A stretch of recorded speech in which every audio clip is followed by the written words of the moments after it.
চ্যাম্পিয়নের ইয়াতে চিন্তা করতেছি না, মানে ম্যাচ টু ম্যাচ জেতার মেইন উদ্দেশ্য আমাদের। আমাদের টিমে দেখি যে বিগ নেম ওরকম নেই, মানে যদি কম্পেয়ার করি যে রাজশাহীর সাথে বা চট্টগ্রামের সাথে। তো আপনারা তারপরে দুটো ম্যাচ জিতলেন, মানে মোটিভেশনটা আসলে কি ছিল? না, আমাদের টিম কম্বিনেশনটা অনেক ভালো ভাই। টিমের বিশ্বাসটা অনেক ইম্পর্টেন্ট। আমরা একজন আরেকজনকে অনেক বিশ্বাস করি যে আমি একাই পারবো ম্যাচ জিতাইতে। তো মানে সবার প্রতি বিশ্বাসটা আছে, এই জন্য আলহামদুলিল্লাহ ভালো রেজাল্ট হচ্ছে।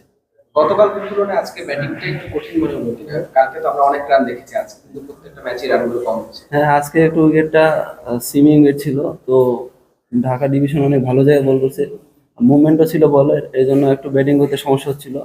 তো তারপরও আমরা ভালো একটা টোটাল দিয়েছি, 140।